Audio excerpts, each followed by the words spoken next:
আল আশআরি বর্ণনা করেন, একবার রাসূল আকরাম সাল্লাল্লাহু আলাইহি ওয়াসাল্লাম একটি গিরিপথ দিয়ে একটি চূড়া হয়ে যাচ্ছিলেন।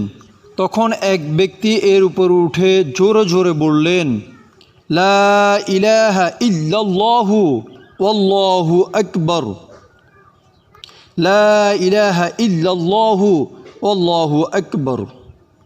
হযরত আবু মুসা বললেন, তখন রাসূল আকরাম সাল্লাল্লাহু আলাইহি ওয়াসাল্লাম তার কচ্ছরে আরোহী ছিলেন। তখন রাসূল আকরাম সাল্লাল্লাহু আলাইহি ওয়াসাল্লাম বললেন, তোমরা তো কোনো বদির বা অনুপস্থিত কাউকে ডাকছো না। অতঃপর তিনি বললেন, হে আবু মুসা, আমি কি তোমাকে জান্নাত লাভের জন্য একটি বাক্য বলে দেব না? তখন সে বললেন, হ্যাঁ বলে দিন ইয়া রাসূলুল্লাহ।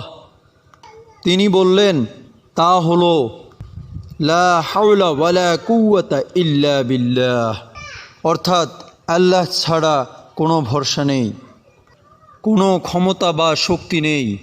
আসুন এবার জেনে নিই যে দোয়াটি পাঠ করলে আল্লাহ তাআলা সকল গুনাহ মাফ করে দিবেন। যত বড় গুনাহ হোক না কেন আল্লাহ রাব্বুল আলামিন তার গুনাহগুলো মাফ করে দিবেন।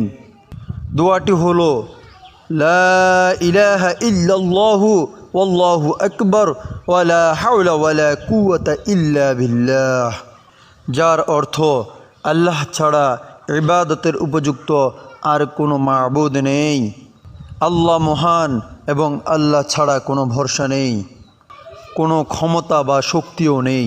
আল্লাহ তাআলাই সকল ক্ষমতার মালিক, আল্লাহ রাব্বুল আলামিনই সব কিছু। সুবহানাল্লাহ। তাই বেশি বেশি করে মন খুলে আল্লাহ রাব্বুল আলামিনের দরবারে এই দোয়াটি বেশি বেশি পড়তে থাকুন।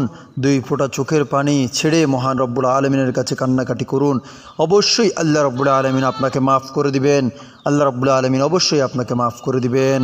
আল্লাহ রাব্বুল আলামিন অবশ্যই আপনাকে মাফ করে দিবেন। যাই হোক বন্ধুরা, আজকে এই পর্যন্তই রাখলাম।